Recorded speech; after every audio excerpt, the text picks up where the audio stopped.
première question, c'était par rapport à la durée des missions. Alors, si le bateau pouvait naviguer de nuit ou s'il fallait s'arrêter tout un certain nombre d'heures. Le Manta, il est autonome pendant 3 semaines. Par contre, sur l'année, on a prévu 300 jours opérationnels. Il est en fonctionnement, en utilisation, mais il n'est pas forcément en collecte. Il peut être en transit, c'est-à-dire aller d'un point A à un point B. Et on fait des missions maximum 3 semaines en mer pour aller collecter les déchets. Comment est-ce que vous priorisez les lieux de ramassage des déchets?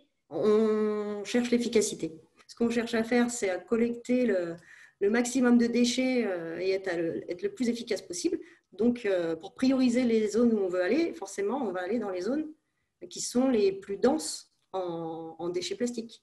On a beaucoup de chercheurs scientifiques qui font de l'analyse satellite des nappes de plastique et qui nous les communiquent. Là où la densité du plastique est la plus élevée, c'est principalement au niveau des fleuves et des estuaires. Il y a près de 4 millions de déchets plastiques qui arrivent dans la mer par le biais des fleuves et des grandes rivières, et principalement 90 à 95% du volume charrié par les fleuves vient de seulement 10 fleuves dans le monde qui sont situés en Asie, en Afrique ou en Amérique du Sud.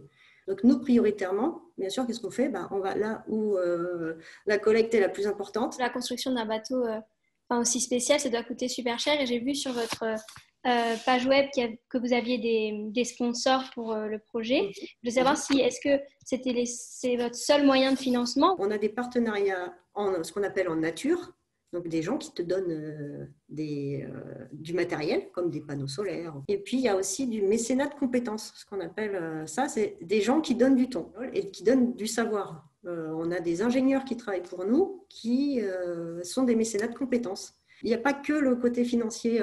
Il faut une enveloppe, c'est sûr, et on en a déjà récupéré une très grosse part. Mais il y a aussi plein d'autres dons faisables. Mais qu'est-ce qu'on pourrait faire par exemple, les jeunes de 17 ans pour aider justement le projet Manta et les Sea Cleaners? Les Little Citizens que tu fais, par exemple, ça me donne déjà à moi envie d'avancer encore plus pour les générations futures dans le projet de The Sea Cleaners. Donc, merci.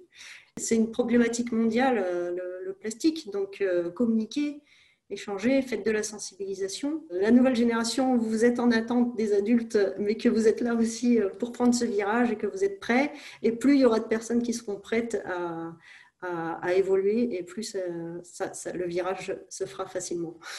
Voilà. Mais tu peux devenir ingénieur ou scientifique. Il n'y a pas de limite. Ce sera peut-être toi qui nous trouveras une solution dans 10 ans de dépollution incroyable qui va révolutionner le monde. J'espère, on verra bien.